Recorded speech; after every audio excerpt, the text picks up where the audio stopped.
Bosh. Festive. Bish bash bosh. That's like go on TikTok, isn't it? Bosh. Oh, well, yeah, bosh and the stain is gone. You've got Isn't that that one bang? from... Let's sit it bang. Oh, no, it's bang yeah, clip bang. Then you've got Bish Bash Bosh, which was the Bob the Builder song he did. Was it? Oh, it was one of those. Oh, no, it wasn't a Bob the Builder. The Builder did a cover of it. It was one of those annoying kids songs. Okay. Yeah, Bosch is that massive dude who does he buys everything in the Chinese restaurant. I think his son or someone, his family's like a boxer as well. Don't think I've ever seen that. Big John, Bosch? Big John or something. Might be something like that. He's got John. that website Cameo. Yeah. My boss's son got a cameo from him. Oh, right, it's okay. Francis. I can say his name. He's 21. We should do a cameo episode at some point. Bosh, get in there, son, and all this stuff. Oh, okay. Yeah, but he goes, Bosh. All those young people listening who aren't in our statistics, according to any of the stats, they'll know who I'm talking about. Yeah, no one knows what Robert's talking about. I think Rob made it up. No, he's a massive dude. Are you looking him up now? Just Big John, the Bosch father. Yeah, the Bosch father. And he just goes, Bosh. Yeah, well, yeah, there you go. Yeah, I told you Found he's him massive. on Cameo. Yeah, I told you he's massive. Play it. In both ways. Play it. Hang on then, this is the intro video. Hello there, John Fisher, also known as Big John. I am now on Cameo. If you need any message regarding a birthday, good luck, get well, inspirational, or me just to take the mickey out of somebody, I'm your man. Bash!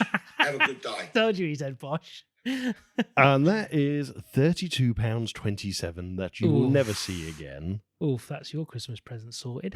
What? Bosh! Enter authorization code. Guess the intro Mini Monk special. It is the Mini Monk special. Lots of people got it right as well. People entered, got it right. And I'm going to put it down to Mini Monk's superb acting. Oh, is 100%. the reason why people found it so easy. Oh, yes. And James, who's one of the winners, said frequent contender, not always winner. He said, oh, hang on. You said his name. Does that he won. mean No, he won. He this won. Time. He won this time. We'll get to it. That considering, because the way I didn't tell her how to say it. Mm-hmm. I just wrote it down, gave it to Jem, and was like, there you go. And Jem didn't know what they were either, I don't think. She's like, do you want me to show them to her? I was like, no, I want her to guess how the people I reckon there would have to. been a couple that she would have known, Jem. Yeah, possibly. But obviously Mini Monk wouldn't have known a single one. Oh, she would have known one of them because I watched one of the films with her. Oh, okay. Well, either way, James was saying what a good job she did considering she didn't know, and I thought the same thing. Yeah, I mean, it's even better when you hear it not monkified, but unfortunately the listeners will never hear that. No, because she did want to be mini monked for it, which we're is not cool. fine. I've got that. Yeah, we're not cool. That's the reason why. Yeah, so all those very special listeners who may have noticed there wasn't a guest the intro at the start of this episode because I'm not doing one. No, fair enough. It can be next year. It's Christmas break now, isn't it? So, and they'll find out more why at the end of the show as I'll explain a few things. But for now, let's have some fun with the first entry. What is it? Clip, I guess? Clip, yeah. Roads? Where we're going, we won't need roads. Very easy. Back to the Future. Back to the Future, yeah, very good. Absolutely classic scene. Yeah. Excellent. Next. I am the law. I am the law. I am the law! Good old Sylvester. Judge Dredd. Judge Dredd, yeah. Sylvester Stallone's Judge Dredd. Did you hear they're making a new Judge Dredd? You told me that. Tahiti, or whatever his name is. Well, the Doctor Who guy? No. The guy who directs stuff. Yeah, the guy from New Zealand. Who enjoys them putting himself into the film as a terrible character. But he makes everything funny. Sometimes he makes a good film, and then other times it's just pony, and I just worry. We had a Carl Urban Judge Dredd. That was good. Was amazing. Give us a sequel to that. Same director, same film, just Carl different Urban story. could do it. Carl Urban could do the character again. It would be phenomenal. But no, now we're getting this. Interesting. I wonder who's going to have his Dredd then. Probably himself. Nah, he couldn't. I could see him putting himself as the bad guy, as like a camped up kind of, his character that he always Yeah, how do you say his name? Because I can't remember it. And I can't remember it, so I'm going to look it up now very quickly. if you're listening, because I'm sure you are. The only thing I can think of that I know the name of the film 100% is Free Guy. I know he did one of the Thors. I think it was Love and Thunder. Love and Thunder. Taika Waititi. That's it. Yeah, you got it right. Yeah. Him. Yeah. Next one. I say we take off and nuke the entire site from orbit. It's the only way to be sure. Well, it is the only way to be sure. Aliens. That was the one that you initially... Yeah, I went away and had a little kind of, let's have a think. And weirdly, monkifying her made it easier to then guess. Yeah, I guess so. Yeah, that could be Ellen Ripley. Come on, you apes. You want to live forever? That's my personal favourite, that one. Is it Planet of the Apes? No. Oh, God, no, it's not, is it? You got it right before. You told me the correct answer. Play it again. Come on, you apes. You want to live forever? I'm sure you texted me the correct answer for this. Or did you not? No, I didn't. I don't know it. Starship Troopers. Oh, God, it is Come on, Starship you Troopers. apes. Yes. You want to live forever? You're right. It is Starship Troopers. We're going to have to check the text. I thought you wrote that to me. Did I? Now we're just going to pause. Hold on, everyone. I completely blanked on that. No. You're going to kick me out the winner's lounge. No, dear, oh dear. But luckily I'm an admin, so I'm just going to waltz back in there and go, middle finger, everyone. Middle finger. Yeah, that's it. Okay, next one. Be excellent to each other and party on, dudes. Bill and Ted. Bill and Ted. But it could have been either of them, but she will have known that one because she watched the first Bill and Ted with me. Yeah. Well, I mean, it's Party On, dudes. What other film were they going to say that in? By Grabdar's hammer, by the sons of Warvan, you shall be avenged. I did have to tell them how to pronounce this one. Yeah, Galaxy Quest. Galaxy Quest, yeah. Well, just go back to the one just before. Be excellent to each other and party on, dudes. Yeah, okay, no, it is. Yeah, so that's the president saying it. Lincoln says yeah. that. No, it's just what threw me was I know the be excellent to each other is like, okay, no, fine, but that's no matter what, that's Bill and Ted. But then I just heard the party on, and it's straight away my brain went, shit, am I sure that's not Wayne's World? Because I was a party on Wayne. No, but it's the be excellent. Yeah, absolutely. Well, you almost got them all right. Oh, she did a wonderful job. Yeah, brilliant. Thank you very much. Yeah, well done, Minnie Monk. Let's make sure we don't swear in this section because then she could actually listen to it. Yeah, no swearing. Okay, so who won? So both James and Simon got the intro correct. So James this is on Blue Sky. You can find him on at jimbo8e6.bluesky.social. That's James of Super A to Z fame.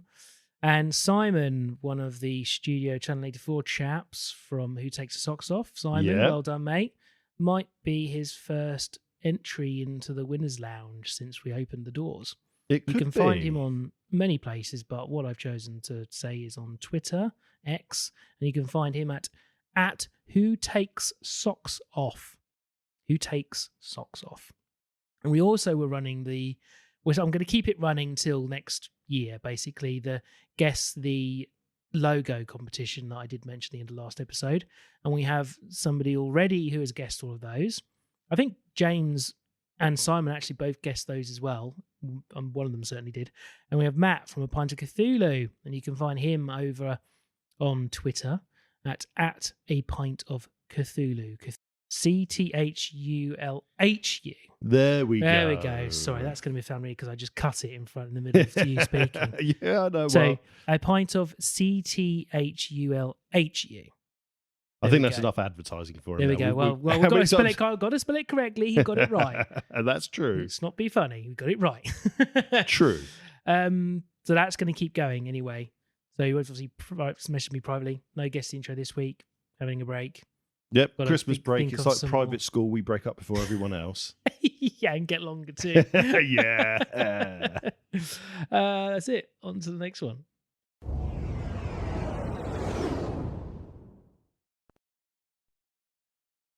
I said you would clip on TikTok. Now, I don't know if it's the full trailer. I don't think it is the full trailer of Star Trek Star Trek, what's it called? Fleet Academy? Starfleet Academy.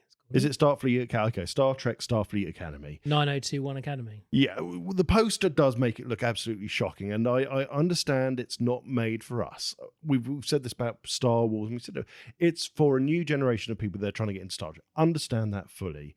However, when the poster looks like it's either 90210 Beverly Hills, or it looks like Dawson's Creek is about to start playing, it starts making you scratch your head a little bit. And I was really kind of looking at it, I'm not going to touch that with a barge pole, because literally the poster is making me gag.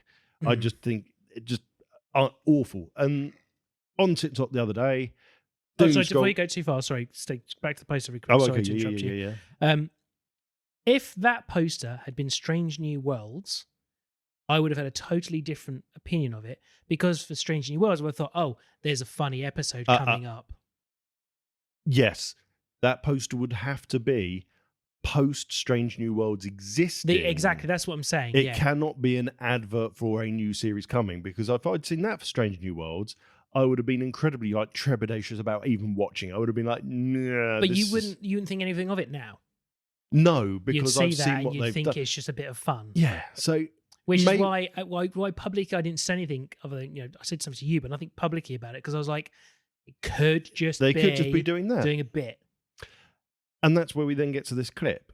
So the clip I've seen, I'm pretty sure it's not the full trailer for Starfleet Academy. Yeah. But it's a fairly long 2 or 3 minute clip of the USS Athena being attacked. There's a 4-minute version on YouTube. Okay, so maybe it is the whole thing then. And I've got to say, it looked really good. I was quite impressed by it. The design of the ship looked good. Mm-hmm. It did have a coming apart ship though there. Was it a coming apart? Oh, well, yeah, the alien ship. But I kind of accept that more of an alien ship because it's an alien race. Mm-hmm. I kind of expect that more of, well, I'm still in the old fashion, I guess. The Federation just, no, we actually stick our nacelles on with glue and nails. Mm-hmm. Not glue and nails. You know what I mean. Glue and nails. Quick. Get the no more nails. We've lost a nacelle. Someone get a clamp to hold it on for 24 hours. So it's definitely hardened. Yeah, I thought the Athena looked good. But what was going through my head is, basically, we're watching a 4-minute clip here with no cadets in it. Mm-hmm. There's only one cadet you kind of see who's looking at this kind of weird digital thing that's overtaking the ship. And that's the only side of the cadets we see. So it's like, is that good? Does that mean actually these cadets exist in the show, but actually it's not focusing on them? Or is it that they've just chosen the strongest scene that they've got from the series, and that's what they're showing? Well, that's the the worry, isn't it? Is this the most fun bit? Exactly. Because I reckon you probably could have made a decent trailer out of section 30, whatever it was. You could have. Probably could have made a good trailer out of that, and we've seen that, and we know it's not good. Oh, I have a question. What year is it? It's after the burn. It's the most. It's basically following the end of Discovery. They've reformed Starfleet, and it's the reformed Starfleet. The most future version. Why does she need glasses? Don't go down that. Oh my God, you'll get killed online for that one. Why? Well, why did James T. Kirk need glasses in the Star Trek films? Bones gives him literal glasses as a present because he's allergic to, I think they called it retinol, which is actually something that you can now buy, I think, for your hair in the world. Right. Reticulase or something like that, I think he calls it. He's allergic to the drug that they use to fix your eyes, basically. And it's a drug. It's not just surgery. Yeah, I presume so. I'm just going by what I remember of which one is it? It is the Search for Spock. I'm pretty sure. But yeah, because it's his birthday and he's depressed. But yeah, to be fair, it might just be a choice. Some people, you remember the entire premise of Star Trek, the original series and the original series films, is Bones will not go in a transporter. He hates the transporter. Mm-hmm. There will be people out there that just don't want to have things done. Well, because he knows if he steps into that transporter, he is dead. Yeah, and it's not him on the other side. Well, yes, that's true. I would put it down to that. And I think a lot of people have put that down as their kind of argument is because glasses still exist and why wouldn't you? Why does George... Well, to be fair, throughout the entire TNG, Geordie has a visor. Yet when they get to the modern films, it's like, can we just take the visor away and give him funky robot eyes? And they do that. Yeah. Well, that's kind of an implication that they've solved blindness in him, or they've certainly miniaturized the particular technology that he needed and utilized. Which he probably did himself. True. Or Data did it. Mm. But either way, I'm not too fussed about the glasses. I don't really care about it. I think that's just a stylistic choice. And you know what? If someone still wants to wear glasses, then... I mean, I get it, though, because, like, the actors might need glasses. Well, so if you're going to make it in canon, they are actors who aren't in the 50 millionth century or whatever. And to be fair, I would want to wear glasses if I was on that fucking bridge. Because just like Discovery, apparently in the future, they ran out of light bulbs. So the bridge has to just be in permanent dark. Can you imagine how much that would fuck your eyes up? But they love LEDs, though. Yeah, they love LED strips. Yeah, but the bridge is dark. It's like Star Trek Next Generation. Yeah, you walk onto the bridge. It's lovely. It's daylight. Oh, you know what? It's the night shift. Computer. Lower light level. Pew. Nice. Discovery. This looks like it's always in permanent bloody darkness on the bridge. Mm. Do you want to know my unfiltered, honest opinion of the show? Go on. It's absolute... I don't even know when it starts. Oh, sorry. That's okay. I talk about my knob. I don't know where it starts. I don't know where it finishes. Now. Well, we know where it starts, but it's so big we don't know where it ends. Oh, thank you. You're welcome. You're stroking something other than that. We're being nice to each other nowadays. We're not being horrible anymore. I'm calling a ceasefire on being horrible to each other. Oh, Starfleet Academy's already out. What? Oh, no, it's a teaser. Sorry. Yeah, that's the teaser's the thing I was talking about. Yeah. Paramount's just tricked me into it. Or something. Yeah, fair enough. Right, we don't care. Anyway, what have I been watching this week? See how everyone he's glazed over the ceasefore comment that I made. Right, okay. What have I been watching? Three things. One, totally not sci-fi at all. Boston Legal, I've started watching because William Shatner's in it. I know the name of it. Legal drama, really fun. Bit of drama, bit of comedy thrown in. Really good fun. Okay. Well worth it. Nice. On Netflix. No, Disney at the moment. I have seen 2 films that are sci-fi. Go on. Would you like to hear about the old one or the new one first? Go for the old one first. Phenomenon with John Travolta. Never heard of it. You never heard of it? Oh, okay, right. So John Travolta plays a dumbass mechanic who's a bit thick. But everyone in the town knows him. He's after some woman who's just moved in. Then after his birthday party in the pub one day, he walks outside and he sees a flash in the sky, hears a bang and gets thrown backwards, wakes up, and then can't sleep. But his brain now learns everything. And he just, every night he's just reading books, and then he's like realizing all of the things that he wants to do. So it's like he's improved solar, he's improved fertilizers, and he's just constantly like powering through these books and things. And there's an emergency situation in it at one point where he learns Portuguese in 20 minutes to save a child. These weird things. And yeah, it's basically Brainiac. It's something turned into Brainiac. Yeah, but think about is it Limitless, the film modern day film that they did about a drug that makes you super smart while you have it and whatever. Turns off the limits of the brain or whatever. Anyway, that's the idea it's meant to be. Eventually develops things like telekinesis. He's able to move pages and a pen with the power of his mind. But let me guess, it goes too far and he starts, like, it explodes or something. Well, I was really enjoying it. I think this is really good. It could have a really nice ending where he kind of solves kind of hunger for the world, or he solves something, or then they take the power away. But what he's done for good, or he chooses to do something for good before losing the power. Something like that would have been brilliant. Mm-hmm. Okay? You want to know the ending? He flies off to space. No, it's a brain tumor. Oh. Yeah, brain tumor. And it just turns out that apparently it's now making his brain operate at a super high level that they've never seen before. So he's going to die. So the end 15, 20 minutes of the film is basically a doctor comes to visit him saying, we can't do surgery, but we want to do open brain surgery on you to explore it. We might be able to prolong your life a bit more. He says, no, I just want to go home and die and just live out the rest of my few days that I've got. And then the surgeon goes to court and says, no, we're forcing you to have brain surgery, and the court agreed. Because of course that happens in the real world. So he escapes prison and then goes to his person that he's persuaded to be his girlfriend, who also has also has 2 little kids, by the way, who now love him to bits, to go and die at her house. Right, and that's how it Breaking ends. the kid to the heart. Yeah, he then dies, and that's how it ends, and then everyone's happy. Forrest Whitaker's in it. Okay. Really looking young and less saggy than he looks now. Saggy. And he's brilliant in it. And he's changed all these little people's lives. But that is literally it. So it's gone from, this is really cool, kind of, where could we go with this, to, no, it's brain tumor, and he's dead. So the alien zap gave him a tumor. It wasn't an alien zap. That was all linked down to the flashing light you saw was the tumor. Oh. Yeah, exactly. It's just like, you could have done so much more with this. You could have gone in a completely different direction with it. It was an okay film. I was really enjoying it up until that point, and then went, the right fucking downer. What was it called again? Phenomenon. Yeah, okay. So I watched that, and then I also watched a modern film. I finally got round to watching the Fantastic Four First Steps. Oh, yes, you did. I won't ruin it for you, because obviously I know you want to watch it.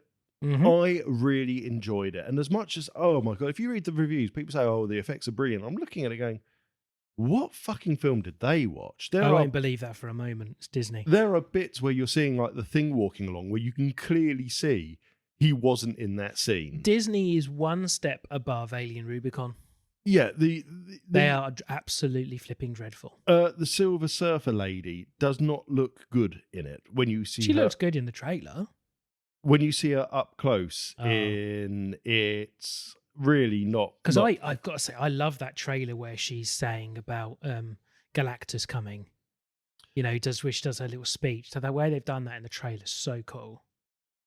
Yeah, that's up close. It's not like as PlayStation 2-ish. Oh no, it's at least PlayStation 3-ish.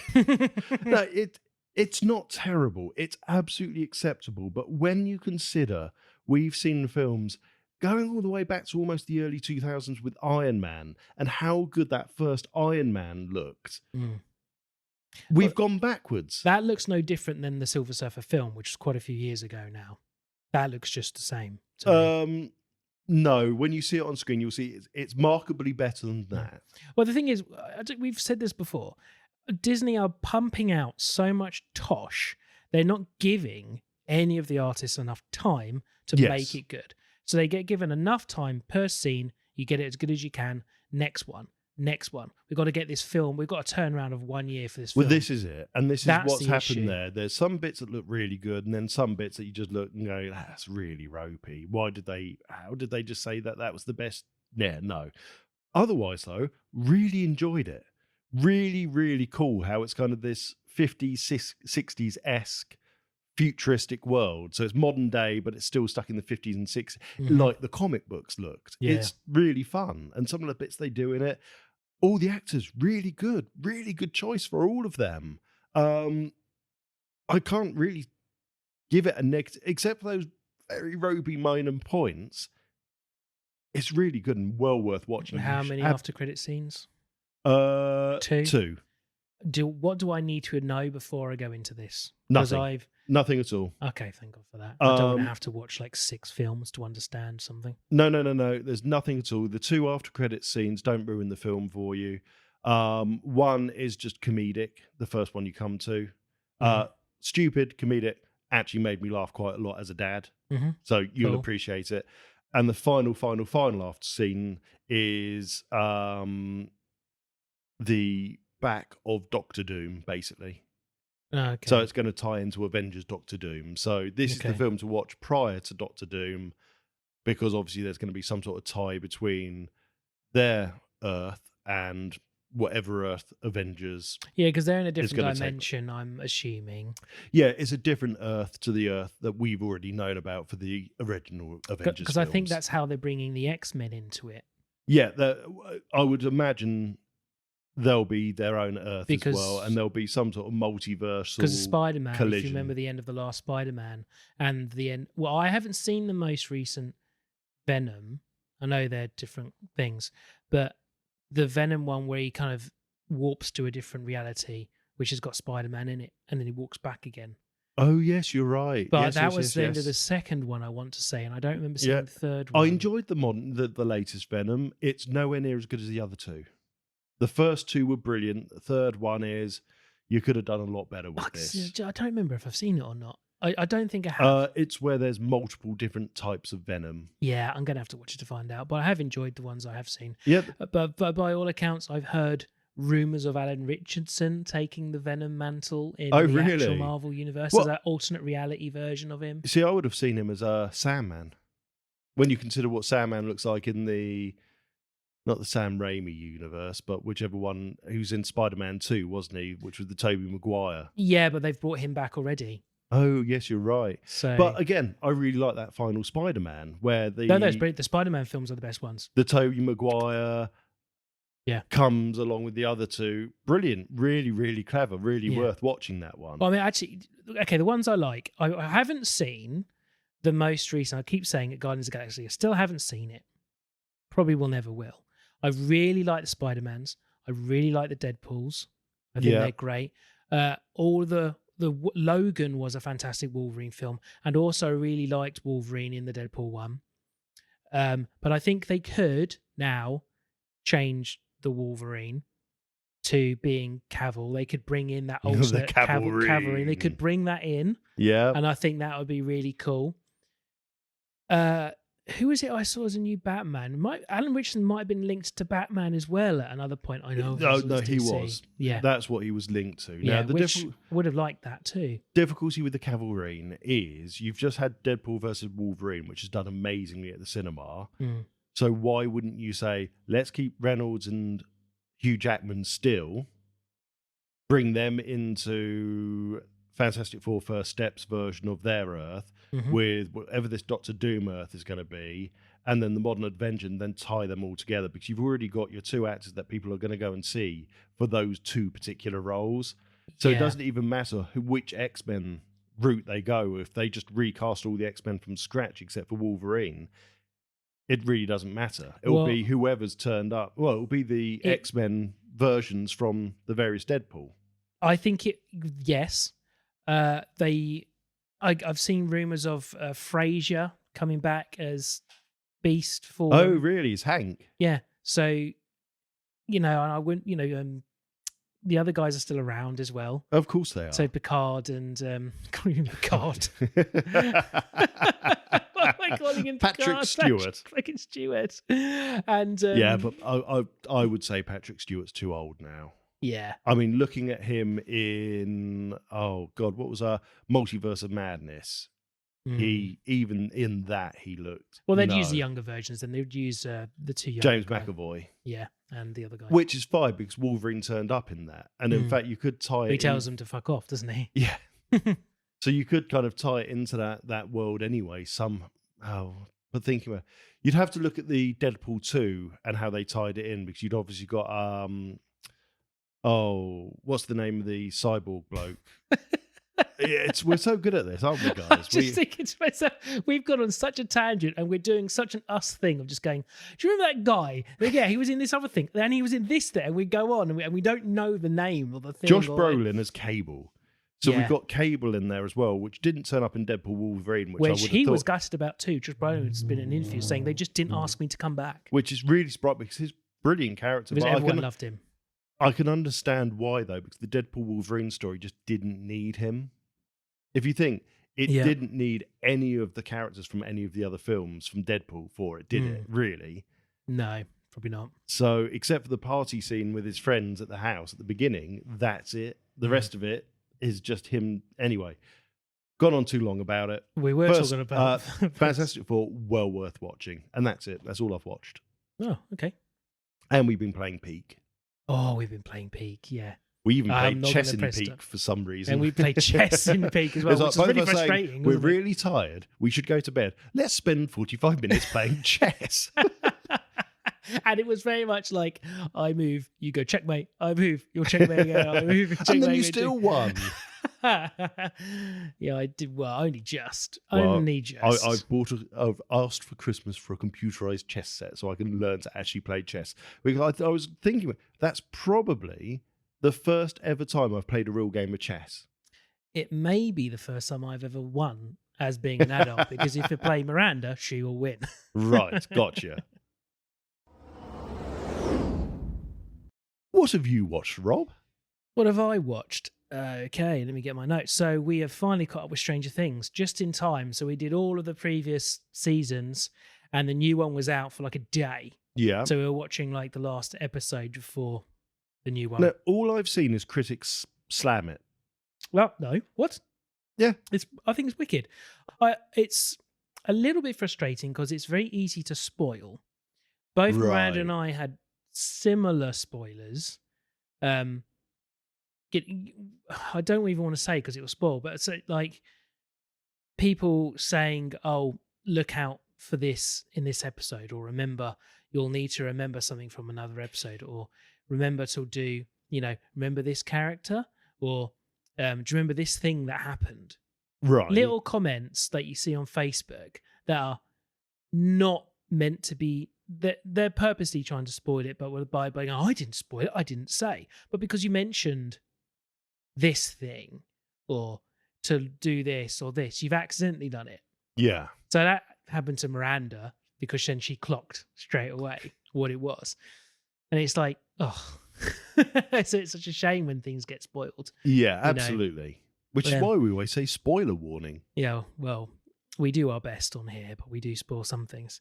So not enough for it to ruin it, but also like a couple of kind of surprises weren't as big surprises as they could have been. Yeah. That makes sense. No, I understand that. So I'm like, but I've got a blanket on all things. I won't go on Facebook when I want to watch something. I just don't go on it. So I don't get things spoiled. Yeah, well, that's fair enough. It's very hard, isn't it? In the world of social media, the day after an episode has aired, you're basically screwed. Me and Jem have been taking Kay through watching Traitors. Mm-hmm. And we watched the Celebrity season first. And obviously we were about a month late. So as we started watching it, it was coming to the end of our broadcast. And literally, I think we got to episode 2. I went to work the next day, turned on social media. Oh, look, XXX1. Oh, well, now I know. So now I've got to pretend I don't know. Yeah. And then literally the next day, Jem said, yeah, someone spoiled it for me as well. Oh, it was on Heart Radio on the way to work. Oh, that's out of order. You can't stop the radio. No, especially when she listens to it to go to work. So it's like, yeah, your stuff, really. That's a shame, really. Because films, it doesn't seem to happen with so much nowadays. But No. TV shows, people love spoiling TV shows. Like, that's not fair. Some people wait for like the whole season to come out to watch them all in one go. But I think that's more down to the fact that terrestrial TV, even cable TV or satellite TV, whatever you want to call it now, there's so little on. The shows people are ruining are the highlights of the year. You think how many shows we used to watch and series that would be on throughout an entire year on TV. Now everything's on streaming and it's just free to access and get straight onto it. They expect everyone to have watched it day one. Whereas if you think about it, things like, oh, if you missed this episode of, we'll do EastEnders. Not that I watched EastEnders. If you missed one of the weekday versions of EastEnders, it was fine because you knew there was a Sunday omnibus that you could watch the Sunday omnibus to catch up. Yeah. And then the week later, you'd hear about it. Oh, this is what's going on. But now everything's streaming and immediately kind of it's on iPlayer, so you can catch up whether you've missed it within an hour, half an hour, or a week's time. People don't care about spoiling things, but I also think there's just not the number of shows that there were when it was just normal television. It does feel like that. It does feel like when a show's popping off, it does kind of feel like there's only one show on the planet. Yeah. Like Game of Thrones, it felt like that was the only show anyone... I know you didn't watch it, but it felt like it was the only show anyone in the world was watching. But this is to do with ratings, isn't it? And the same with cinema. If a film studio knows that this big A-star kind of A-list celeb kind of film is coming out full of people...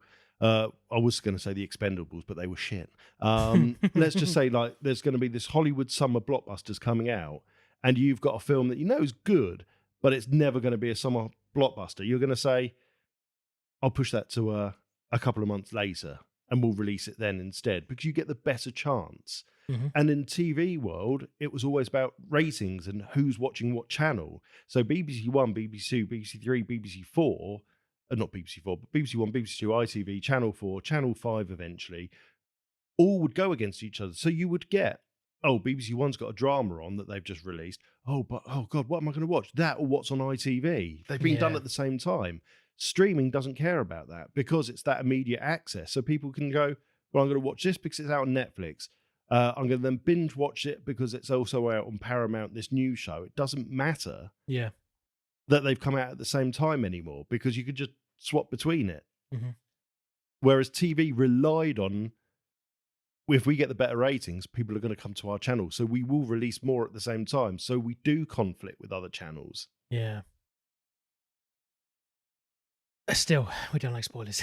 No. I do my best on here to tell people about spoilers. But how long do you reckon is the time before it's safe to spoil something or it's fair game? I reckon for something big, let's say like Stranger Things, I think a month. Mm. I think a month is a fair amount because if it's such a big thing that people genuinely care about and you care about watching it, you're going to watch it pretty quick. Yeah. But I would say a month is fair because some people aren't going to go, especially if they've got parents and little kids. And it's like, you know what? I've got a little kid. The only time I'm going to get to watch this is when really I should be going to sleep because I'm fucking exhausted. Mm-hmm. It means you are sometimes going to be waiting 2 or 3 days, maybe even a couple of weeks. And then you're going to go, well, I'm going to have to binge the next few episodes in one go when I get a chance to. So that month, I think, is fair enough. Mm. I don't think anything shorter than that because, that just gives the fans a chance. Then after a month, if you haven't watched it, you probably don't entirely care that much if you know what's going to happen. Yeah. I guess thinking about it, it can take Miranda and I 3 nights to watch a film. Yeah. So I know the feeling. yeah.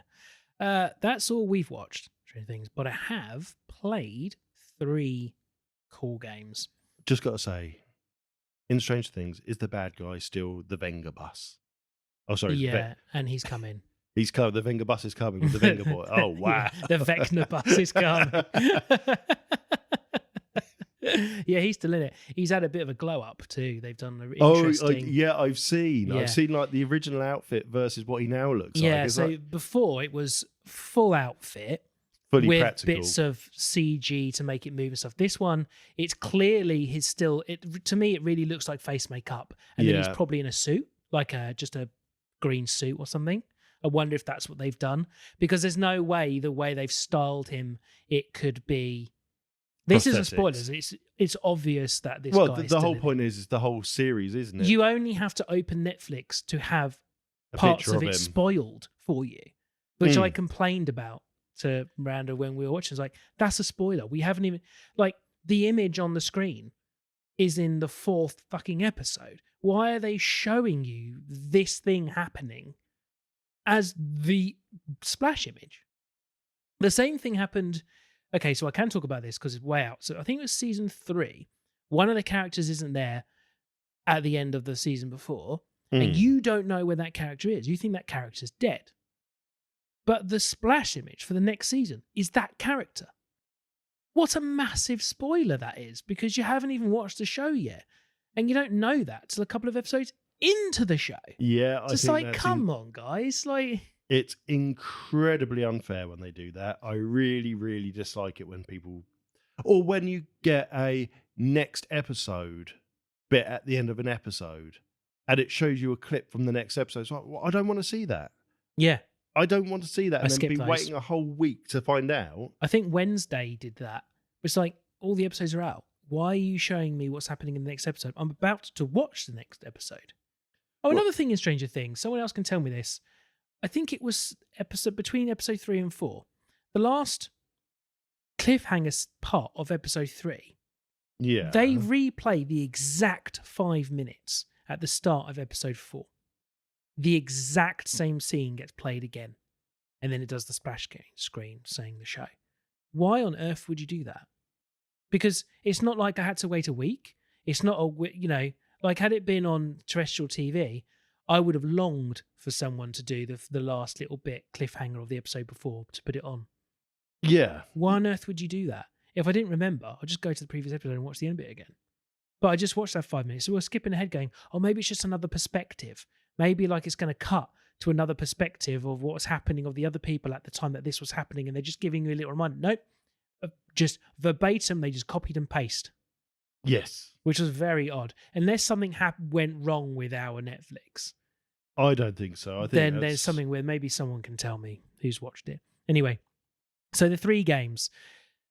So playing these 3 games, I also streamed them on Twitch. Oh, yes. Didn't I? So for those who haven't noticed, Tom and I do have a YouTube channel, which is called Tom and Rob in the Studio. Yep, just put all those words in one long string and Where you'll find us. You'll find the kind of skits we've made, and a lot of Tom's kind of reviews are on there. Some other bits Tom's done mainly. But it's also... So the streams I did were on Twitch, but that was only because I was doing on the Xbox the first one, and that's what's integrated with it. And then I was testing on the computer. So you'll see 2 VODs up on the show. If you're interested to go watch me play, it's about 2 hours worth of footage. You can tell I'm testing because the audio level's not right, particularly in the first one. It's very quiet. But I didn't you've worked know. it out, and it's sounding now, so pretty the second good. one was a bit better. You can hear me talking and texting Tom whilst I'm doing it, setting the webcam up, getting the audio levels right. Discovering that you need light to make a webcam Discovering work well. that I have to turn the light on in the room. You know, the normal things you expect from me when I'm in charge of the IT that go wrong. And the 3 games. So Total Chaos, Routine, and Marvel Cosmic Invasion. We'll go with Marvel Cosmic Invasion first. So that is a side-scrolling beat-em-up like Streets of Rage, Cool. but you're playing the Marvel characters. Nice. And there's lots of them. You pick 2 characters each. You can have 4 players, so technically 8 characters. Wow, okay. You swap between them. You fight with one, and then you can press like a shoulder button and a move, and the other one would jump in and do their move. Yeah. Or you can straight up swap into them. And you've got characters like Spider-Man. You can unlock like Venom. You can got Iron Man, Captain America. You've got some other characters I'm not familiar with. There's like a dinosaur-looking Thor. I'm sure people know who he is who are into Marvel more than I am. Okay. I don't know who he was. Some other weird characters, but classic characters are there. You know, Black Panther's there. Wolverine's there. Phoenix is a character in there. Loads of characters. Anyway, it's so much fun. And it's actually quite forgiving as well. Like, it's not particularly hard. I've been playing with T. So we've been playing it in the mornings. And then Miranda was joining as well. So all 3 of us were playing. Oh, that's cool. So much fun. There's also, you can change the colour. So T's like, oh, I'm going to be red Venom and I'm going to be black Spider-Man. And stuff. He's having a great time. And he goes on about it for ages afterwards. And he was like, when he went and saw my brother-in-law the weekend, he's like going on about it to him and pretending to fight him, going, oh, it's Venom, and I was doing this for it. And he's whacking Dan and stuff. Which Dan really likes because he's really into Marvel too. So that's been a lot of fun. What a great game. There's no blood or gore in it. I don't know if it has a rating or not. It's comic book violence. Yeah. You know, it's no worse than if you'd watched X-Men like we did back in the day, or Spider-Man back in the day. Which is, by the way, all on Disney, and they're making a new series that's going to look exactly like the one that we used to watch. They've already done it for X-Men. Have they? They've already done it. It's out already. It's been out for like a year. Oh, there's another season coming. It's brilliant. With bits of it I've seen. But I loved rewatching the original. Yeah. It was so good. The intros, like we've talked about this before. The intros. It's one of the best intros to TV shows as well. But Marvel Cosmic Invasion, I recommend anybody who's got Game Pass. Or even just do a free couple of weeks of it that they offer you nowadays over Christmas. If you've got kids, play it with your kids. Really good fun. Great. Really enjoyed it. Next one, Routine. So Routine, so it's like an 80s version of the future. Yes. So it looks alien-esque, which I really liked. And it has this wonderful film grain on it too. Did you watch me play this? I've watched a little bit of it. And funnily enough, literally, I think it was Tech Radar, one of the sites I kind of look at every day, had a clip of it as well. And that's the one that you've got the little weird gun so you're and a robots. Man on the moon, on some kind of public kind of space station thing on the moon. And you wake up and the whole place is a bit ransacked and ruined. Doesn't really tell you what's happening. Doesn't really tell you anything. As you'll find out as I'll talk about it. You wake up in your room, you have to get out your room. And you go up to the door, can't open the door, you need your ID. There's a sign on the door that says you need to be wearing your ID or you will not get out. And that's it. Okay, well, how do I get my ID? You're now looking around your room and there's an ID printing interface. So then you have to go through the steps that it tells you on how to print your ID. Oh, God. So you kind of have to figure it out. It's all context clues and little things around the place, environmental clues for you to know. It's like, and it teaches you, like, you can kind of crouch and then kneel right down and lean and stuff, like on the ground. And I remember saying while I was playing, it was like, I'm not going to remember these buttons. Yeah. And then you finally print your ID, you drop it, and it goes underneath a skirting board. So you've got to get all the way down, look under, lean, and grab hold of it. I would say then, and I will Google this very, very quickly. It sounds like Routine took a lot of inspiration from a game called BioForge. Was it BioForge or Bio? Yeah, BioForge. Not sure. That's... And I remember it wasn't the first system shot. I'm pretty sure it was BioForge. And you wake up in your cell, you've been mutilated and turned into this half cyborg thing. And that is, you find your pass to get out of the prison room. There's one point you find a flute. And it's like, what the fuck do I do with the flute? And then later on, you've got to play the flute to open a door. Because it's the right notes match the sound of the keypad and whatever. Big keypad's destroyed. It's really, really, there's a lot to it, and it sounds very similar. Yeah, it's. I think I'm just an idiot. I think I'd like to. I've been told where I got stuck now. James has kindly told me what I was doing wrong. You kind of eventually you get into this room because you're like a new employee, so you haven't done the training, and then there's like a projector screen and you click through it and it tells you how to use this weapon. So you pick it up. Then you've got to go and find a battery, and it's telling you then look to change the way your gun works. You actually have to inspect it and then click on the buttons on the side to change its modes. Really cool, very immersive. Right. And then I got stuck. I did not know what to do. And I walked around between 5 and 10 minutes in and out the room, walking around. I had no fucking clue what to do. I knew there was a door I needed to get through because it's the only thing I can interact with, and it had a code. And I was like, have I missed somewhere with this code written down? Never found it, and then gave up. Right. James has since told me I was supposed to go back to the screen. Now I knew how to press the buttons and press the button for this Wi-Fi mode, and that would have moved the projector to the next stage. Oh. I don't think that was clear enough, but I'm going to play it again now I know and see how I missed that. Fine, gotcha. Yeah. It sounds like maybe it could be an overly complicated if you're in the wrong kind of headspace for it. Yeah, maybe I just, because I was too busy focusing on other things, maybe I'm going to give myself the benefit of doubt. As the clip I saw, it looked like you'd got almost like those cheap IR kind of thermometer guns. Yeah, that looks like what you're holding. Yeah. It can shoot as well. You can fire 3 bullets and your battery runs out. Clip just like new horror sci-fi game. So for me, it was labelled as a horror game. No, it is a horror. And it would look just lifelike, and this robot was charging towards someone that they zapped twice to stop them from working. The thing is, well, like you can fire it 3 times and you run out of battery. You can't hold batteries. You have to then go and find a battery, replace the battery, and then you've got 3. So you can't have like a stash of batteries to reload it. Have you not got pockets in the future? Well, apparently this guy didn't have pockets. At least at that beginning bit, he didn't have a pocket because there was multiple batteries and wouldn't let me take more than one, which was, I think, a bit annoying. And the last one, which I was enjoying the most, Total Chaos. That's what it's called. This is the one that I saw you play more of. So, and yeah, apparently, it originally, Total Chaos was a mod for Doom 2. Oh, really? So it's the same kind of, they're the same guys, or they've taken that and now it's its own thing. So, I mean, I've completed it, so I didn't really need to play. I completed it within 5 minutes. So this is my second playthrough. Oh, okay. Oh, this is what you were saying, yeah. That's my silly joke to myself. You can get in the boat and just sail away and it says, well done, you escaped. Yeah, so the intro is you crash your boat. And then it says, oh, your boat's all repaired now.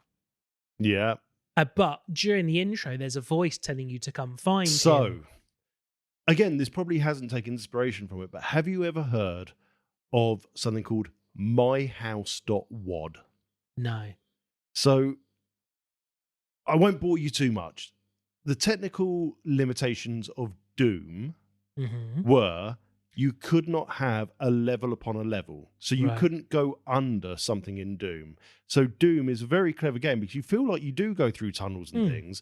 But if you look at the map, not once does a map go over itself or under itself. Yep. It just isn't possible. myhouse.wad was developed by very, very, very clever people. And at the first kind of playthrough, you can just leave the game. It's just this house. It's like someone's made I their think I have house, seen this. Yeah. and you can just leave, and it's like complete. But then when you start looking more, there's these weird things. Like you look through a window and you can see something, but when you go in the house, it's not there. But that's technically not possible in the Doom engine. And it starts getting deeper and deeper, and there's so much in it. And it's something we probably should play through. It's really creepy. There's a cat on an iPad. There's a cat on an iPad. Elf on the Shelf, cat on an iPad. Oh dear. Drink in a sink. Yeah, I think I have seen someone play that. It is literally a house, isn't it? It's quite creepy. For what it is, very, very clever. But what you were saying is what reminded me of that. Yeah. You can literally quit at the very beginning and leave. Or if you start digging around, you start finding more and more things that then... Well, there's a few Far Cries that you can do that. Like, there's one where you start in a cell and the game is like saying to you to escape the cell. But if you listen to the bad guy, he says literally, just wait there. When my boss comes, he'll speak to you. And you can go, pretty much. And you wait. And if you wait, it's something like 10 minutes. The boss arrives. Is that the one where he's looking for his brother or something? Yeah, the boss arrives and you can just agree with the boss and you can leave. And that's the end. That's it. And I think there's another one you can just turn around and walk off and it's the end. There's just no need which for I all always that actually killing. really thought was quite good. You could just do that. And that's the thing about this. Thing is as well, you start with your back to the castle. So you're facing your boat at the end of your dock and literally the text on the bottom says, your boat is repaired, you can leave the island. So I went, okay. And I went on the boat, got in it, and I drove off. I was like, okay, we must be going somewhere then. And then the credits rolled and I got an achievement for completing the game. I was like, okay, and it puts you back to the start again. But I did wonder why at the very beginning on the title screen it has start game and then the one below is start game skip prologue. So clearly they're like, people are going to come back here. Now you can do that. And it just puts you straight back on the deck. Brilliant. And off you go. Okay, So cool. you turn round and then have to walk in. So it's very much like Cthulhu. It was H.G. Wells. Is that what I'm thinking of? Hang on. Thank you, H.P. Lovecraft. Thank you. You said that off there. That was Tom who got that right, everybody. H.P. Lovecraft. In my opinion, that's how it feels. I'm utterly terrified at every single step. Yeah. My critique is too dark. Yes, I saw you bang the brightness up to 100, and even then. In-game brightness set to max, and I still couldn't see. I think actually they have just textured stuff black. Really? Because there are corners of corridors that if I've got the game rendered at its full brightness and I can't see in that, no, that's on purpose. That's not your light level. You've done a textured dark so people can't make it lighter. And I think it's annoying as well for when I was streaming it. I don't think you can see as much. Can see, which is a shame. But yeah, watch the streams. You'll see me on 2 occasions scream like a little girl. Yeah, well, we've always said as well, haven't we, that we plan on doing Alien Isolation, which neither of us have ever completed. I can't get very far in that game at all. Even now, I'm scared of it. I get past the android bit where the androids are after you, and then I get to the main bit where you kind of this figure of 8 section, and the alien is on this figure of 8 path. And every time I just end up hiding, and eventually it just going, yeah, you've hidden there too many times. It just finds you, yeah, it just finds you in the cupboard, in like the locker or whatever. Yeah, no, I poo my pants too much and I can't play it. So I don't know how I'll be playing it with you. I would just have to let you play it and I'll just close my eyes. It's such a wimp. I don't care, I'm a wimp. Right, anyway, that's what I've been doing. I've been talking, look, nearly 25 minutes again. This was going to be a quick one. Yawn. Accessing library computer data. So people might have noticed that this episode isn't called A Fifth Element. So if they did notice the bonus, I didn't realise what the date was. I didn't realise anything. Wasn't paying much attention. So this is like, we're doing Christmas one instead, and the Fifth Element will be out on, I think, was it Monday the 15th? Something like that. Something like that. I'll figure it out at the end. Yeah. So as you said, Tom, this is Doctor Who, A Christmas Invasion. I didn't realise it was Tennant's first episode. It was Tennant's first episode. Oh, you're having a lovely cuddle from my pussy. Oh, I'm being bitten. Oh, is she? She must like Vagina it. dentata. Yeah, she definitely likes you if she's biting you. It's interesting Doctor Who episode because Doctor Who's not in it much. No. So, right, first of all, 2 things. Peter Griffin is absolutely losing his shit in this episode because within minutes we've got Jackie going, Doctor Who? They said the name of the show in the show. Yeah, they did. Yeah, they did. Yeah. So you've immediately got that. I also want to know where the Golden Doctor space spunk disappeared off to. It just floated off into space out the window, and that's gone Well, somewhere. that's how the monsters find them. No, it's not. No, that's why they come. Because No, they don't. They come because the probe bumps into them, and they collect the probe. No, but they sense his. He says it in the episode. Oh, did he? Oh, Yeah, dear, because I they've missed come that bit for completely. him. They've come. That's why they're chasing the. I thought they came to her because they bump into that probe and then steal the probe. And... No, they use the probe stuff, but they're right, there Yeah, okay, no, fine. because of the energy. I would say it's not a very good episode. It's fun. It's a weird one. It's Tennant being Tennant as the Doctor, and that side's fine. I wouldn't say it's his greatest effort. And yeah, you're right. The large portion of the episode is no Doctor. Yeah. So for those of you that haven't seen it, so it's the first Christmas special. They've just got rid of Eccleston, which was a ridiculous choice. Billy has come home for Christmas, and Billy has a problem. The Doctor has changed, and she drags him in. He's regenerating. He's now unconscious. So she goes shopping with Mickey. Yeah. That was a weird thing because, like, obviously we haven't recapped season 1, but the Mickey part of it was like, what a weird guy. Like, he's completely fine. Well, obviously he's not fine with his their boyfriend girlfriend. I'm assuming. Yeah, they're meant to be girlfriend boyfriend relationships. I don't think Rose thinks that. No, God, no. She's after the Doctor in whatever form. Yeah, she's like, yeah, nice new Doctor. Thanks a lot, mate. David Tennant, as she apparently called him in real life. It's a weird relationship that they had. You're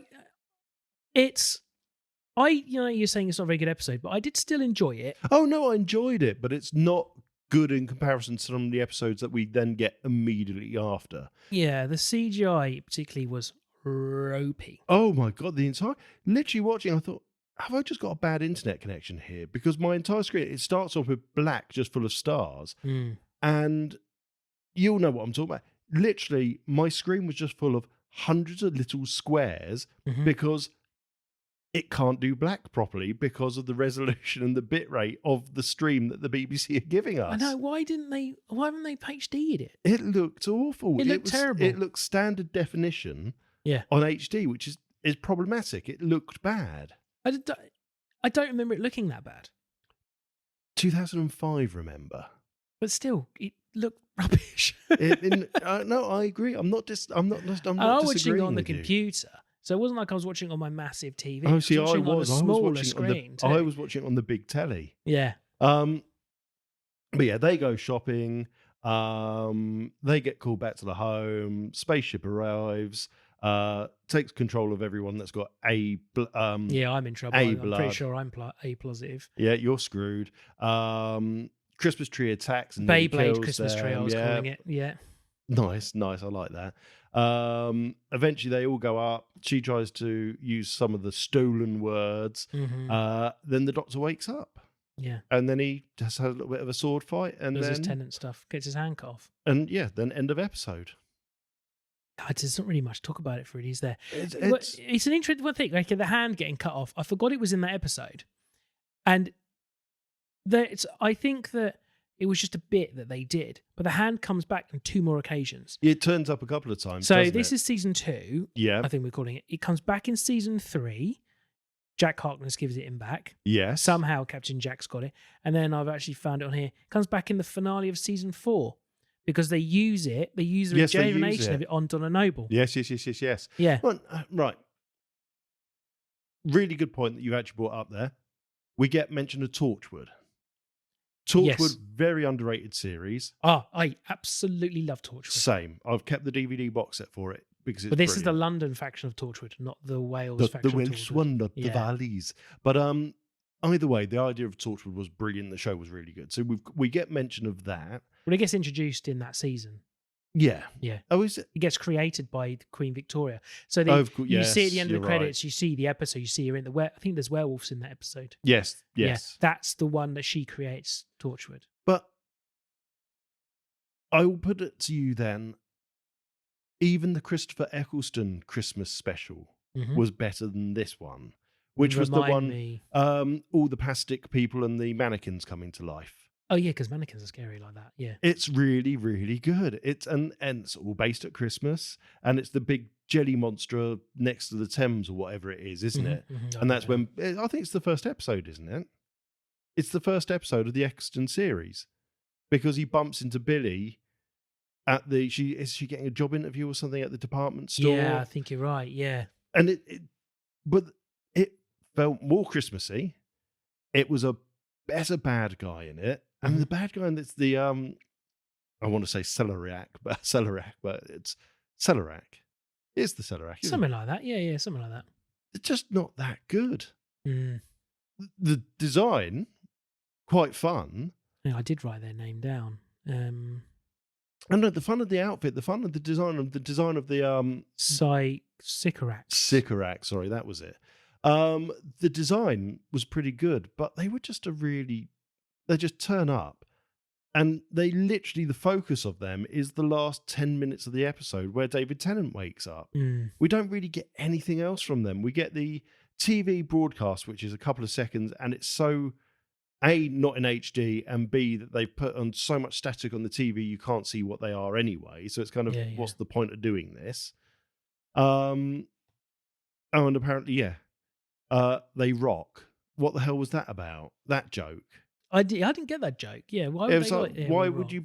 I guess the joke is meant to be that the translation's crap, or that they literally thought it would be funny to say, they rock. It's like, it's the thing that happens that you have to look past in every single episode of Doctor Who. They have to progress the story. Yes. So the guy who translates it within 2 seconds, I found that ridiculous. But I get it. Again, you got to progress the story. All the little things. One thing that I didn't actually like was the guy who was the scientist who kept getting interviewed. Like, okay, yeah, this thing's going to be taking pictures of Mars. Yeah. Like, and then I rushing don't off all think- the time. I don't think it'd be running in and out. You just No. hear after the fact. Yes. Like, it's really not. Pictures of Mars are brilliant, but at the same time, it wouldn't have all the news outlets there hounding him for why they haven't got the footage yet. Give me the photo! I can't believe it. You know, exactly. That was just a bit silly. They didn't need that at all. You know. But would it be, or is it possibly because, and this is me being a bit geeky here, the world has got bored of space. And in fact, The Simpsons even joke about it, don't they? When they make Homer an astronaut, we're going to try and get the TV figures up by just sending up Joe blogs into space. Has the press become more interested in space and taking pictures of Mars because the previous season of Doctor Who and the number of things that have now happened on Earth, including Daleks, are they now, have you found something? Have you started to find where these things are starting to come from? Why is this now more happening? Have you found something? So maybe there is more of an interest in space and the other bits and pieces because of the things that have happened in the previous series. Yeah. But then that gets immediately shot down because then we get Harriet, whatever her name is, as Prime Minister saying, oh no, everything's secure and everything's secret. So no, you can't possibly know about any of that. So, okay, so the world doesn't know about that. Yeah. I don't know. I just like, for a Doctor Who episode with a new Doctor, so the first ever generation of the new Doctors, for him to only be really in it for the last 10 minutes wasn't the right call, in my opinion. No, and I think they learnt their lesson for that. Well, because they keep fucking bringing him back. No. Ignoring that. They do this for Tennant, and I think you're right. It was a really bad way to bring him in, especially at how strong a Doctor he was. Yeah. Look how they then brought Matt Smith in after him. I've got to have custard, I've got to have the fish finger. And they do that whole thing, and the whole Amy Pond being little and so on. That is wonderful. He's just regenerated, he crash lands, and he just raids her kitchen, eating random shit. And that's brilliant. It's comedy. Looking for fish fingers and custard. It's funny. That was how it should have been done. And this is how this should have been done. Not he's unconscious. Needs to have a nap. Yeah, he's just unconscious and then needs a cup of tea. How does he die at the end of the Eccleston one to be regenerate? I don't remember what happens. Such a long time ago. Yeah, I actually can't remember how Eccleston dies. I mean, I'll now. watch it again because, as I said before, Eccleston's pretty much my favourite one. I really like. I think he deserved so much more. Well, he only didn't do it anymore because of he fell out with what's his name, didn't he? Well, yes, That's why he said he happen- would never come happen. back until that guy wasn't there anymore. True. But moving away from that, it's. Oh, let's have a look here. Final scene. Episode concluded. Oh, fuck's sake! Literally 2 fucking paragraphs of text saying he leaves. Not how he leaves. Just it's called "The Parting of the Ways." Is the episode. Mhm. It's the Bad Wolf arc from the look of it. Was it the Bad Wolf arc? No, Yes. Bad. What are you talking about with Eccleston? Yeah. Bad Wolf comes back. Oh, though. it's the Daleks, isn't it? Yeah. Uh, It's got Daleks in it. Yep. The mutant Dalek at the end. Blah blah blah. I honestly don't know if I can be bothered to read all of this. Oh, don't worry about it. But yeah, the Daleks kill him basically, or whatever happens to take out the Daleks. But again, we get that brilliant Eccleston episode where he's underground in the rich bloke's bunker who's been collecting alien artifacts, Mhm. and you get the Dalek who just wants to see the outside again Yeah. because Rose has touched it and the mutation has made it more human. Brilliant episode, and one of the strongest episodes out of all of the series. Yeah. Out of all of them, that Mhm. one. Yeah, it's funny, isn't it? We get a David Tennant episode, which really 2005 they got away with it. Mhm. They've literally just rebooted Doctor Who. Tennant he's not a new name, but he's a popular name, and God doesn't he look young. Oh yeah. Um, He grew into his face. so they have literally won that battle. So they know people are going to come back. Mm. So they could probably get away with a ropey episode. Do you think if they rebooted Doctor Who, didn't reboot it then, but rebooted it now and did that, would you get away with it? And I don't think you would. I don't think you would. the expectation 20 years later would be, what the fuck have you done there? Ratings would have dropped massively. If they hadn't done any of those Doctor Who's at all, so from Eccleston, Tennant, Smith, fucking hell, what's the guy's name? Yeah, I was trying to think this earlier, and I Oh, couldn't. the other people, because he was a really good one too, and I can't remember his bloody name. I feel awful about it now. If they hadn't done any of those, so we haven't got any of that nice nostalgia ourselves. I know that you watched the original stuff. I never did. Oh, you see, I used to enjoy watching the classic, and I still do. Peter Capaldi Peter and Joseph Capaldi, Whittaker. which was actually a really good one. And they hadn't done any of that. And then they said, oh, we're bringing back Doctor Who. Disney's bringing back Doctor Who. I would have no trust in it whatsoever. Disney's already dropped it. Have they? Yep. So who has it now then? No one. I don't know if it's Back to gone the back to the BBC? BBC, but the Disney have said, yeah, we don't want to be part of it anymore. Well, Shooty quit, didn't he? He did. He wasn't sacked. He quit. They did him dirty. He didn't. We've said it in the previous episodes, and I'm not going to bang on about it. He was the crying doctor. There was no anger or power from him, and that wasn't his fault because he can portray that. He's a fantastic actor. He was not given that chance in this. But he was just told, you've got to be an emotional wreck Yeah. all the time. I did like his first series, though. I was on the show saying it. It's Jodie Whittaker, the one they did dirty. Oh, they did They her did very her dirty. The first female doctor, they screwed her over. And I 'Cause don't they know if that gave was her on purpose or... They gave her shit episodes. Yeah, they basically just said, look, Jodie, your doctor is going to be the doctor of telling everyone how life should be. Oh, that was the that's problem. all it was. Lessons, life, social lessons. That it's like, yeah, we get it. We get it. Shut up. This is not what we watch Doctor Who for. No, we want to see the get Daleks. away We want to see from the this. Cybermen. We want to see absolute chaos, and then the Doctor turn up and fix everything. Yeah, we don't need all these historical lessons and social commentaries. You can put them in way more subtly than Yes. you were. It doesn't have to be a social commentary per episode. No, It does no. not need that. And I think also, like with Shooty's one though, like they were chasing the bad wolf. They were chasing that very subtle that you don't actually notice that they're all linked together Yeah. until it drops the bomb at the end. That was Link. That was Link. They kept having the same character, And I really and it was like, obvious. and the episode when they go into the video where she's been left and they got the technology to look at all the angles. Yeah. That's a really dark episode. Yeah. And it was really good idea. And as yet, the main story arc of where did she come from? Brilliant. Yeah. And then they just binned her off as well. Yeah.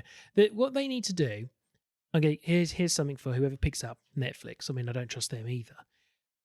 They need to sign somebody up for 3 seasons, right? The first season, just Doctor Who.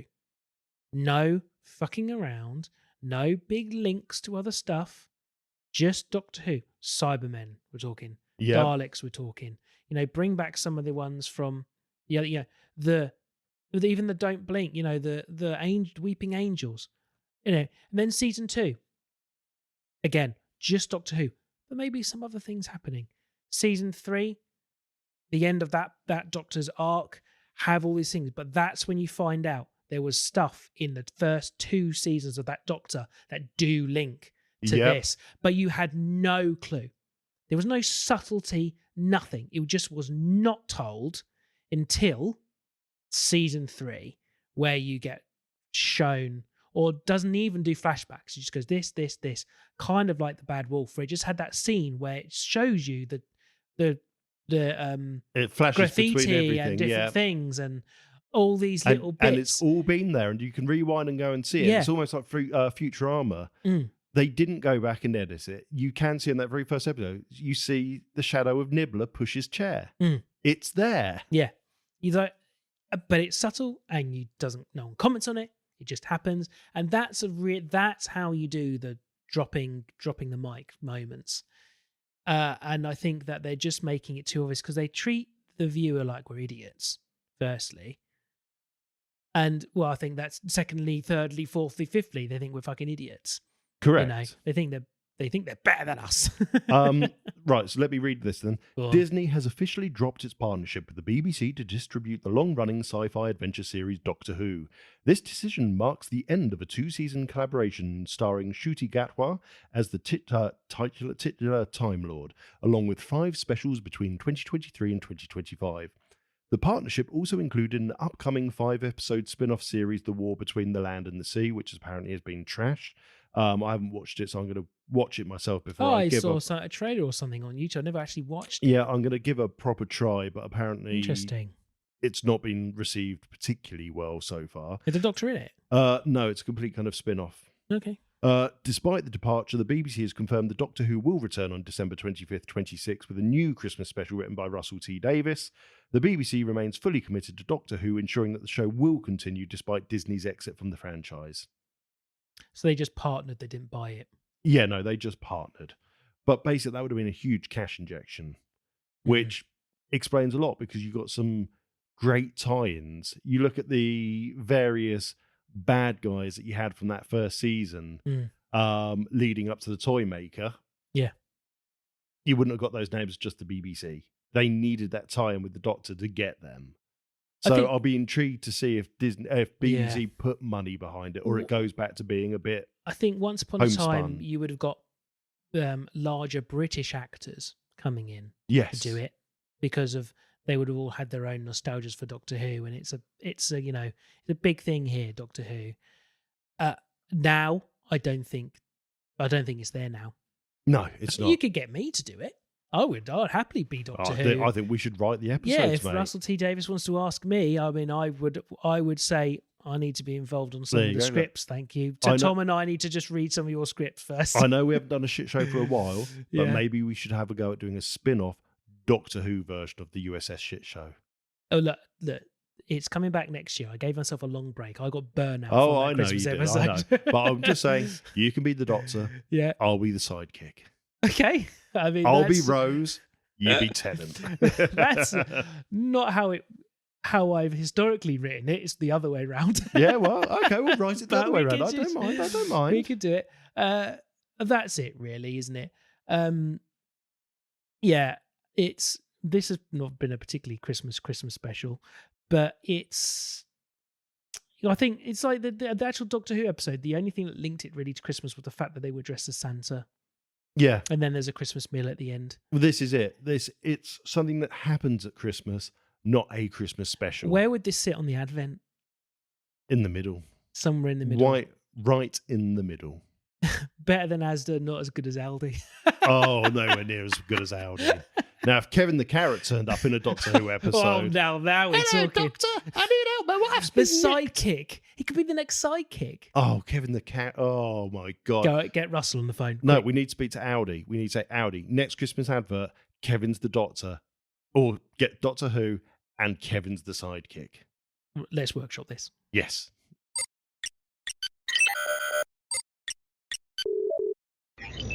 Transfer complete. Well, there we are. So, as I alluded to at the start of the episode, I think I might have said the 15th. That's not the right date. This is the last episode of season 2 of the Untitled Sci-Fi show. You will hear us again before the new year. I'll say that in a second. But the next called the mainline episode, where we'll be talking about Fifth Element, that'll be released on Monday, the 12th of January, 2026. So you've got quite a long wait for that. But in the meantime, we have got one very special in particular, bonus episodes for you. Not going to tell you what one of them is, but it is a damn near 2-hour watch along of an iconic Christmas special science fiction. Holy sugar tits. I was not expecting what we got. No. It is about 2 hours long. It is painful. I'm doing very minimal on the edit for it because I want everyone to experience what we did all You don't want to the relive way it, do through. you? I don't want to relive it. I'm literally going to put something at the beginning and some at the end and then just post it. And that'll be coming out Christmas Eve. So all you people like me who I normally would be this year, I'm not, who work Christmas Eve, get stuck in that traffic, can be there for a long time, you'll have 2 hours Yeah. of listening to Tom and I talk about a film that we're watching along. We slowly break. Yeah, as the technology breaks for the first 20 minutes. Oh, fuck off. We then break afterwards. So I'm not going to spoil it. Just wait. Christmas Eve. It's about 2 hours long. It's going to get copywritten on YouTube. Oh, yeah. But I don't care. It can disappear. It's going to be fine on Spotify and everywhere else. Exactly. We do a watch along. And then on Christmas Day, there's another bonus, a little unboxing thing. I don't expect you all to be listening on Christmas Eve because they really, but Well, I fucking do. if you get the chance, that's a little fun one. You brought something of TikTok, didn't you? I did, yes. Well, it's fucking hell.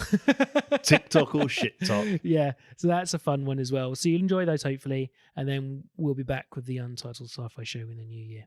Yay. Command functions are offline. Right. Where can they find us? You want me just to power through this so you can click end? Yeah, go on then. You have a go. You can find out more about the Untitled Sci-Fi Show at channel84.co.uk. If you click on the menu that says Talk to Us, you'll also find all our social media channels. If you'd like to email Rob, you can email rob@channel84.co.uk. You can email me at tj@channel84.co.uk. Or you can email both of us at podcasts@channel84.co.uk. Channel 84, otherwise known as Studio Channel 84, is a home for indie podcasts, where you can also find Adam and Karen in Lightly Used, Simon and Ross in Who Takes the Socks Off. All at channel84.co.uk. Click there, find out more about their shows, listen to their shows, find links to their shows. Otherwise, thank you very much. Been a brilliant, brilliant episode, brilliant, brilliant year. Merry, Merry Christmas. Thank you for that. Feliz Navidad. We could be singing that all week. Yeah, happy Christmas. See you in the new year. Happy New Year. Happy New Year. Love you, Tom. Love you too. Bye. Thank you for listening to the Untitled Sci-Fi Show. This station is now shutting down and will be back in 2 weeks. Nobody's earned.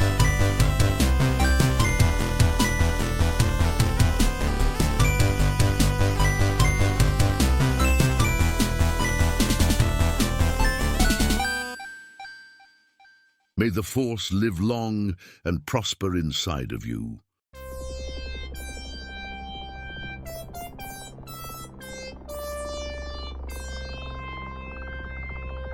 This was a Studio Channel 84 network show. To find more, head over to channel84.co.uk now.